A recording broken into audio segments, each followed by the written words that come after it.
Keep your distance from the rail and watch the water. I learned that first, the night wind knifing through my coat while the bay chewed at the pilings. I warned you then because warnings are the only honest things in places like this. Discover the chilling haunted history of Alcatraz, where echoes of the past still linger. The gulls hung like torn paper in the fog. Rust freckled the fences, and the stair treads tasted of salt when I ran my tongue over my teeth, as if the island itself had found a way inside. Somewhere below, a current hissed against rock. I remembered the sound of padlocks closing. I remembered voices that never seemed to come from one throat at a time. Do you still want to come closer? I went back through time on that ferry, the engine grumbling under my shoes, the hull rolling as if restless. The island rose in gray steps. Long before steel bars, it was a crown of guano and birds, charted by a Spanish pilot who named it for pelicans. Battery walls arrived next. During the Civil War, cannon mouths pointed at the throat of the bay. The lighthouse watched everything without blinking. The Rock collected men who broke rules in uniform, built barracks for punishment, learned that a gust could peel warmth from bone in one breath. By 1934, the Bureau of Prisons opened a new mouth on top of the old. The cell house rose with lines as straight as sermons. Concrete cured hard as winter. Rivets stitched steel catwalks together. Warden James A. Johnston kept the clock in every corridor, and time became a yardstick that bent people thinner day by day. The routine had a taste: coffee bitter as burnt rope at dawn, lye and bleach in the floors, hash steaming in the mess, the occasional sweet rot of fruit from the kitchen stores. On Broadway, the main tier, boots beat out a grid. The lights hummed and flickered, a cold chorus. In D Block, the isolation cells swallowed sound and gave nothing back. Men called it a fortress. The bay called it a mistake. The wind called it home. Stories of running filled the island the way fog filled its stairwells. 14 attempts in all, 36 names thrown like dice across calendars. Most ended with cuffs and first aid, sometimes with a dull splash and a rising brown ring where someone had gone under. The one in 1946 cut the place to the bone. Bernard Coy starved to slip through bars. Joseph Kretzer and Marvin Hubbard with him. They took keys, found the wrong ones, opened a few doors, and slammed into a wall of iron they couldn't charm. Gunfire punched pocks into concrete that still show if you stand on the right scuffs and squint through dust. Grenades exploded in the machine shop, years afterward leaving a taste of metal in the back of the throat whenever I passed. 2 officers never went home. 3 convicts died in the sweep that followed. Some say the tear never cooled again. Then there was the work of patient hands. June of 1962.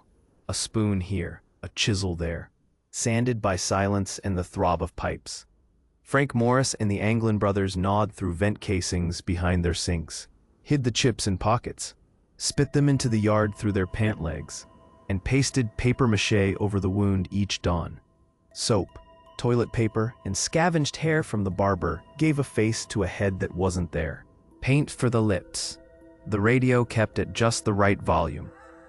They climbed a utility shaft that breathed like a throat, crawled through, reached the roof, and coaxed a raft out of raincoats and glue. Someone heard something slap water that night. Perhaps oars, perhaps the bay dismissing more men. Officially, they vanished. Unofficially, I felt a corridor hold its breath whenever I walked past those cells, as if hope and salt had mixed and never separated. If you would ask who spoke to me, I would tell you about a man named Morales who kept watch on C Block in the late 50s and early 60s, and who rubbed his knuckles like he was polishing back a memory. He told me he counted the steps on his rounds to stay honest. One night, his boots hit the metal stairs and a second set fell in behind him. Not close, not far. A breath off his left shoulder. He paused. The other steps paused. He moved again, slower. A tang rose above the smell of oil and bleach, something like stale smoke and wool dampened too many times. The upper tier lay empty from one end to the other. Morales said he ran his fingers along the rail. It came away grit-gray. He listened until his ears hurt. Following that sound, he walked straight into a pocket of air cold enough to make his teeth ache. He told me he never took the long way again. He took only the long way for the rest of his nights. A ranger named Dana, hired after the island opened as a park, led me through the showers where the tiles gleamed like slick teeth. She stopped beside a pillar and smiled in a way that was not happy. Once when the tour lights went out during a storm and only the emergency glow held, a single note quivered from somewhere in the steam pipes. Not the pipes, she insisted. A plucked string. Capone's banjo was a rumor that turned out to be a heartbeat.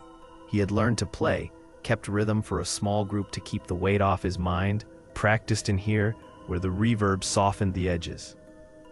The note returned, a minor tremor, traveling from tile to tile as if fingers ghosted along the neck of an instrument that no longer existed. In D Block 14D, I watched a visitor named Leela grip the jam with white knuckles. She had come to laugh at superstition. She stepped inside the dark, and every hair on her arm stood in the dim glow through the peephole. The air dropped 10 degrees around her. Skin prickled. Her lip trembled, and her tongue formed a name she hadn't used in years. Her father's, without meaning to. When she came out, she could not say why the name had left her mouth. In the tool room, an electrician named Everson swore to me he felt breath move the hairs by his ear while he traced conduit runs with a flashlight. The beam shook. His hand stayed steady only because habit made it so, and afterward he could not find a vent that might have blown. The accounts kept their angles. A docent swore she heard laundry rolling when the wheeled baskets in the corridor hadn't moved for decades. Another felt his belt tug 3 times while he stood alone near Times Square, where corridors cross and voices have their own weather.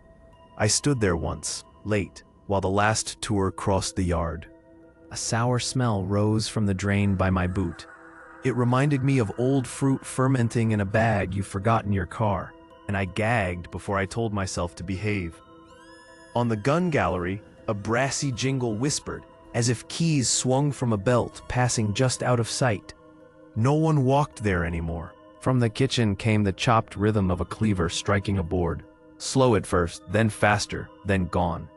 Each story had weight, and their weight accumulated. Not proof, pressure. I told you to be cautious before we climbed those stairs. Shadow pooled at the thresholds like ink. The city glittered over the water, close enough to touch, and useless as a picture. Breathing deep brought damp concrete and salt and the ghost of dishwater. I wanted you to understand that places remember, and not because a brochure says so. Glass rattled in the wind, faint as a fingernail on a rim. Somewhere below, the tide changed direction and the island rocked as if it belonged to the bay and not to men. That's when you learn to walk softly, toes first so your echo does not startle you. Imagine the night tour at its last bend in the corridor.